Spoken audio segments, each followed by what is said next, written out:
नमस्कार साथियों, unique politics पे आप सभी का स्वागत है। मैं उमेश झिलमिलिया। दिल्ली यूनिवर्सिटी के अंदर एलएलबी कोर्स में मनुस्मृति पढ़ाने की बात चली, जिसका पूरी तरह से विरोध किया छात्रों ने, सड़कों पर उतर गए छात्र। दिल्ली यूनिवर्सिटी के कुलपति ने इस प्रस्ताव को खारिज कर दिया। मायावती जी ने भी ट्वीट कर इस प्रस्ताव को खारिज करने पर स्वागत किया है और सीधा सीधा अपने ट्वीट में उन्होंने इस प्रस्ताव का विरोध किया है। बाबा साहब ने जिस तरह का संविधान बनाया, जिसमें सभी को अधिकार दिए, तो उसका मनुस्मृति से बिल्कुल भी मेल नहीं खाता, क्योंकि मनुस्मृति में सीधा सीधा गरीबों का, वंचितों का, शोषितों का और महिलाओं का उत्पीड़न किया गया है। तो ये संविधान से बिल्कुल भी मेल नहीं खाता। पहले महिलाओं को गुलाम बना के रखा जाता था। आप सभी जानते हैं, महिलाओं को तो सारे अधिकार संविधान के बाद ही मिले हैं और बाबा साहब ने महिलाओं के लिए सबसे ज़्यादा आंदोलन किए हैं। अगर इस दुनिया की भी मैं बात करूं, देश की तो है ही, लेकिन पूरी दुनिया की भी बात करूं, तो बाबा साहब ने महिलाओं के लिए, चाहे उसमें कोई भी महिलाएं हों, महिलाओं के लिए जितने आंदोलन किए, उनके हक और अधिकारों के लिए, उतने आंदोलन किसी भी महापुरुष ने नहीं किए। ये मैं सीधी सीधी बात कह सकता हूँ। और बाबा साहब को जब मौका मिला संविधान बनाने का, और वही बनाते, उनसे ज़्यादा पढ़ा लिखा भी कोई नहीं था, 32 डिग्रियाँ उनके पास थी, 9 भाषाओं का ज्ञान रखते थे। तो बाबा साहब ने जब संविधान बनाया, बनाने के बाद उसके बाद हिंदू कोड बिल पेश किया, और जब वो लागू नहीं हो पाया तो इस्तीफा दिया महिलाओं के लिए। वो चाहते थे कि अगर देश की तरक्की को मापना है तो महिलाओं की अगर तरक्की होगी तो देश की भी तरक्की होगी। तो बाबा साहब की सोच देखिए। बाद में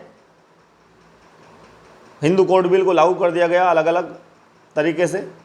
तो आज महिलाएं शिक्षित भी हैं और शिक्षित होकर बड़े बड़े पदों पर भी हैं। आज सीएम पीएम तक भी एक महिला बनी है, तो वो उसका क्रेडिट सीधे सीधे बाबा साहब को जाता है। और मैं नमन करता हूं, और देश की सभी महिलाओं को बाबा साहब को बार बार नमन करना चाहिए कि आज वो किसी भी पोजीशन पर हैं, प्राइवेट सेक्टर में हो या सरकारी विभाग में हो, सिर्फ वो बाबा साहब की देन है और इस संविधान की देन है। संविधान बनाया बाबा साहब ने, इसलिए, और आंदोलन भी बाबा साहब ने महिलाओं के लिए बहुत सारे किए। कानून मंत्री पद से अगर उन्होंने इस्तीफा भी दिया था तो वो सिर्फ महिलाओं के लिए दिया था। लेकिन आज भी ऐसी मानसिकता लोग रखते हैं कि गरीबों को गुलाम बनाया जाए, महिलाएं गुलाम हो। आज भी तो वो लोग ही इस तरह की बात करते हैं कि एलएलबी में मनुस्मृति को पढ़ाया जाए। तो ऐसा नहीं हो सकता।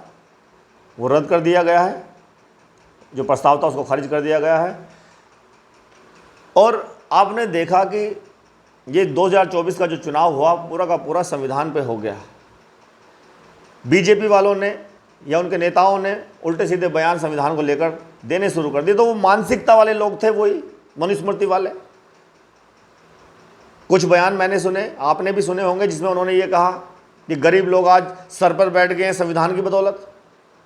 अरे गरीब अपनी मेहनत से कहीं भी जाए। आज देश का इस संविधान की बदौलत आज गरीब से गरीब लोग अपनी मेहनत से देश का प्राइम मिनिस्टर भी बन सकता है, देश का सीएम भी, राज्य का सीएम भी बन सकता है, आईएएस, पीसीएस, कुछ भी बन सकता है अपनी मेहनत से। तो संविधान की देन है। लेकिन कुछ लोगों को, जो मानसिकता उनकी मनोवादी है, उनको दिक्कत है इस चीज़ से। इसीलिए उन्होंने उल्टे सीधे बयान देने शुरू किए थे, जिसमें उन्होंने कहा कि अच्छा गरीब लोग हमारे सर पर बैठ गए हैं, आज वो बड़े बड़े पदों पर पहुंच गए हैं, ये संविधान की बदौलत हम इसको ख़त्म कर देंगे। इस तरह के उल्टे सीधे जब बयान आए थे, उसका खामियाजा बीजेपी को भुगतना पड़ा। और इस बात से बीजेपी के बड़े लीडर नाराज भी थे,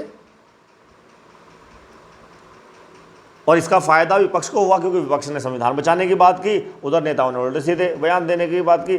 तो इसको तूल पकड़ लिया, ये इस बात ने तूल पकड़ा, और उसका फायदा विपक्ष को मिला, जिसमें गठबंधन को फायदा मिल गया। और बीजेपी जो बहुमत में थी 2014 में भी, 2019 में भी, वो बहुमत से नीचे आ गई।